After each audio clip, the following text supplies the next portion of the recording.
Welcome back to the channel, guys. Trina here. So, I did a video recently where I talked about the, what was it? The future of deck building in Yu-Gi-Oh! And what we're gonna see. And it really made me talk about, like, all the supplementary engines you can include in your archetype. And so I wanted to do a video on what I believe are, like, maybe not so much the best, but really the meta prevalent engines that I'm seeing players incorporate into their main strategy. So this is not a video to shit on your strategies. I'm not calling, if this is your guys' main decks, I'm not calling your deck an engine. I'm just saying this is what I'm seeing being taken away from those archetypes and used as an engine inside of other decks. And what I think are the best ones, and maybe the ones that, like, are subpar. So let's get right into it. So as you guys can see, I have a list of them right here. Ignore this, but I have a list here of engines that I thought of and what I've been seeing online. So first and foremost, a Snake Eye engine. That could include, like, Ash, Oak, Pop, Flame Birch, maybe the field spell, and maybe the card that can set a monster or something like that. Fire Pyros, so they can go into any deck that plays Bonfire. So you're looking at, like, Rizael, I think, if I'm right, Trudea is a Pyro, so you could even play Snake Eye Centurion. I don't know how much synergy that has, but you could do that. You could play with Fire King, of course. You can play with all those things. So I feel like this is probably, and how powerful this engine still is to this day, I'd want to say it's a tier 1 engine. I think it's just, if you can include it in your strategy and it synergizes, your deck is going over the top. So that's my thoughts on that. Kashtira. We've been seeing it for a while now, like 3 Unicorn, 1 Fenrir, or 2 Unicorn, 2 Fenrir, and then, like, the field spell and Birth. Something of that nature, right? Holy crap. Like, that engine is so good. Rip cards out of your opponent's extra deck. Banish cards face down. Just keep recycling, you know, like, use your shit, or use those as bodies that can go into links or synchros or whatever, XYZs even. Like, it just offers so much utility to decks that I think it's just insane. I'm actually going to call this a tier 0 sub-engine. Why am I calling it tier 0? Because look what it can do for your deck. If it can go and synergize with your deck, look what it can do for it. Look at the multitudes of things that it can bring. It's going to cause your opponent to want to disrupt it. So first and foremost, they're going to eat hand traps that maybe your engine now doesn't have to. Let's say you're playing, like, Kashtira Centurion. I'm resulting in Centurion because it was in my head from Snake Eye. But, like, I can do my Kashtira shit, make my opponent Ash, Imperm, Veiler, whatever, Ghost Ogre, and then boom, normal summon Trudea, or activate stand up. So they just ate that interference, so now I can pop off with my main strategy. And if, God forbid, you have Birth, you can go right back into your Kashtira stuff, you know? Plus, Birth is absurd. You're just going to banish cards out of their grip. Like, the engine's nuts, okay? Horus. So, Horus, to me, I've recently picked one engine up because I wanted to try it in 2025 with some decks. I don't know what yet, but Horus itself, it's kind of similar to Kashtira. It can't bring the interruptions, but it can force out your opponent to stop it.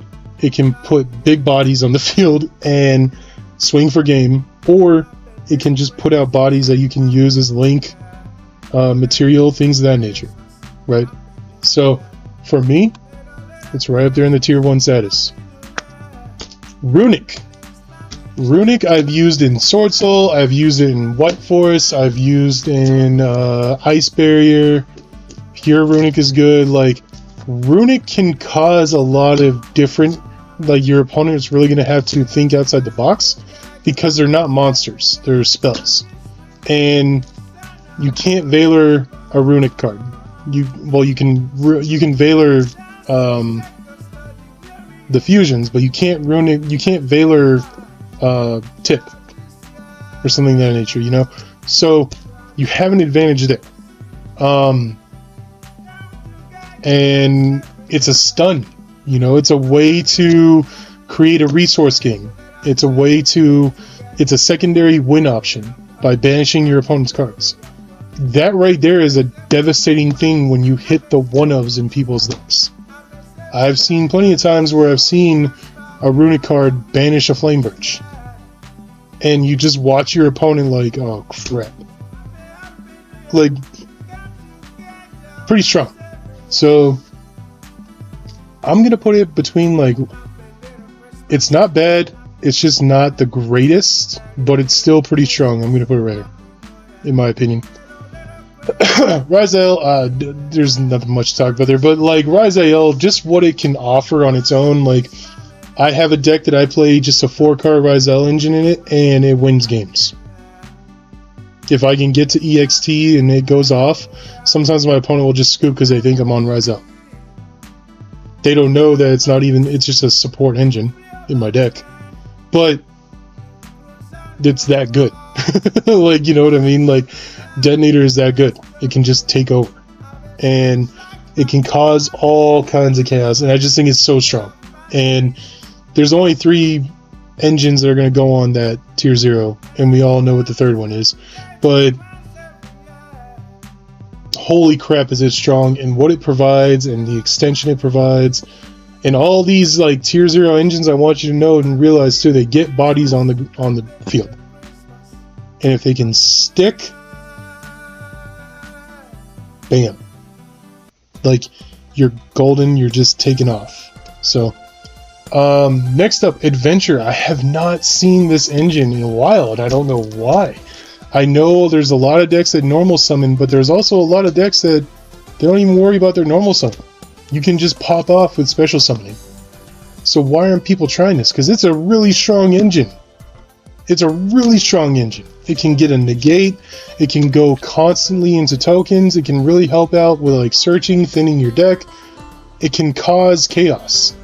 So I'm going to put it right here for now, but I'm hoping by the end of the year, we're putting it up here somewhere. Because I feel like it can still fight in today's meta. So Bystial, like we all know Bystials, guys, and their utility. They are insane. They offer so many cool little effects as searching in the end phase, banishing cards that are adjacent to the zones, or popping a card when it leaves the field, like searching out spells. Like, just their utility is insane. They're free bodies that you can summon even in the battle phase. Like, it's just strong tier deck. I'm actually going to even put this probably right here, and Snake Eyes is going to take his backseat to it. So that's my strongest tier 1 strategy and sub-engine.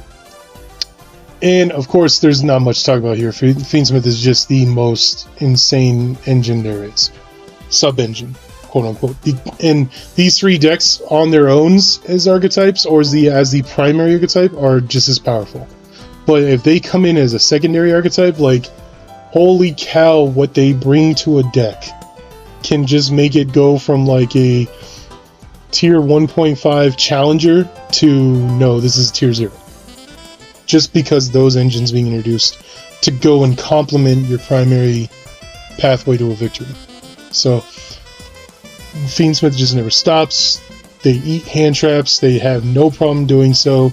They can make your opponent have to interact with it like 2 times, and then it just gives you opened up ground to normal summon your card, your primary engine, and go off. So Kaijus I think are gonna be a thing come 2025, because I feel like people are gonna get sick of dealing with these cards. People are gonna get sick of dealing with Desiree or Disarray. People are gonna get sick of dealing with Detonator and Duo Drive and Fenrir's and all those guys. So just drop a Kaiju on them. And I know a lot of us say, oh no, it's not sexy, it's like, it's old, it's not really cool, da, da, da, da. It gets the job done. What does it matter? Sorry, I don't mean to be blunt, but like it's true. It gets the job done. Sky Striker. Pack, turn that Sky Striker Malice deck into a competing madhouse right now in the format. I'm seeing people left and right doing it. People are taking inspiration from it. The Sky Striker lovers are in love with it because they get to play their waifu cards with other waifu cards, and they get to go have fun and be weird with their waifu playmats and their waifu lists, and they have waifu stickers on their cars, like, but weird people, but like, it's true. It's opened up a breath of fresh air to the player base, and they all want to try it. So, Sky Striker is a supplementary engine that you can include in decks sometimes, especially spell-heavy decks or decks that need that little spell interaction to really help them compete. Like, Sky Striker facilitates that, and it brings out constant ways to get to bodies, draw engine. Sometimes you can just use it to pop stuff. Like, you can use it in great utility ways. So I'm going to put it right here, tier 1.5. Another engine I want to talk about, Dogmatica. Still to this day I use Dogmatica. It's probably one of my favorite archetypes in the game of Yu-Gi-Oh! I love the art on it. I love what they do and how they do it, and it's great, but I never played it pure, but I include it in like 2 of the 3 decks that I love to play in some form or fashion.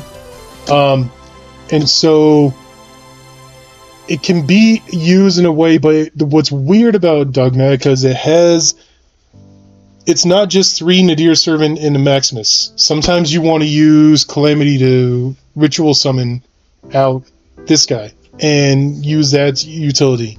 You want to use Titaniclad, I can't remember the exact name, for its fusion, the fusion monster with its utility and what it can search.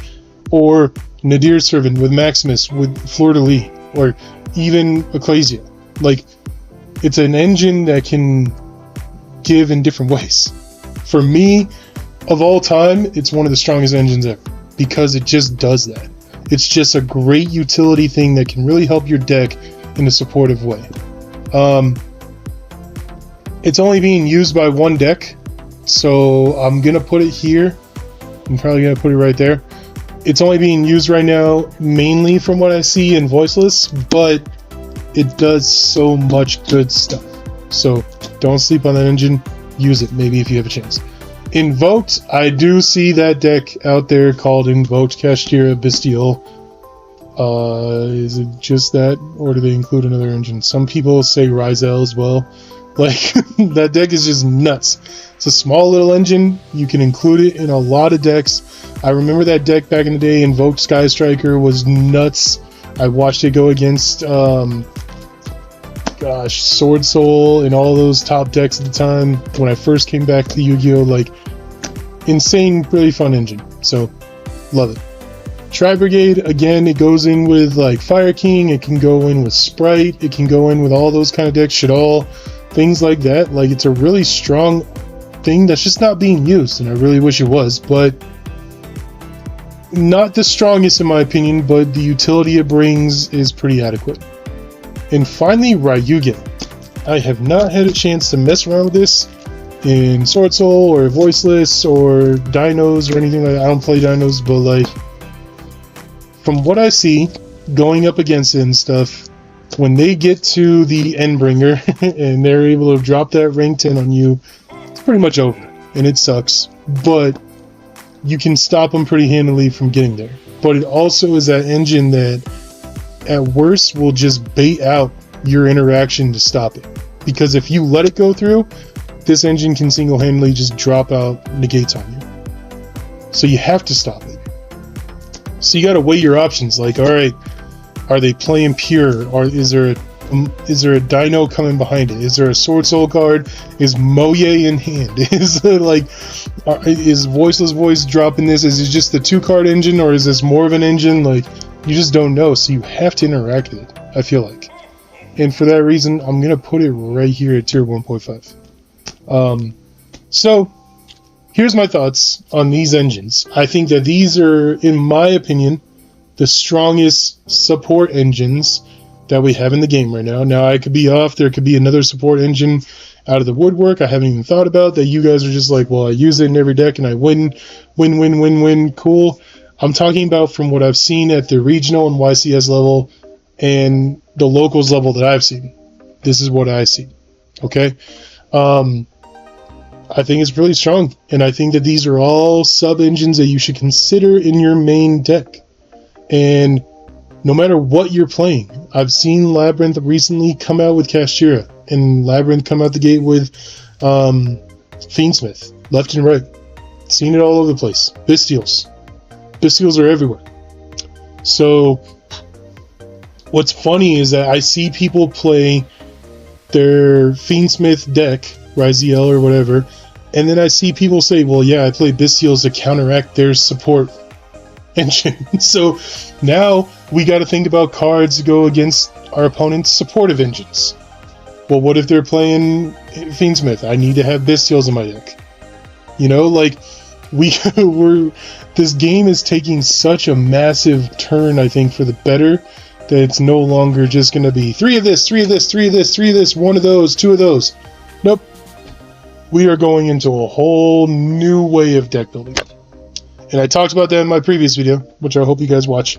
But let me know what you guys think. Am I far off here on these engines? Am I not right where I'm putting them? I'm just putting them by the level of what I see them at and how powerful they are in those decks. So, let me know in the comments below, like, what engines are you guys playing? What engines do you think are strong? Is there an engine that I haven't put on here that you think is stronger than all of these? And if so, what is it and what are the ratios? Would love to look at it and look into it. So that'll be it for me, guys. Be kind, be respectful, and I'll see you guys in the next one. Peace.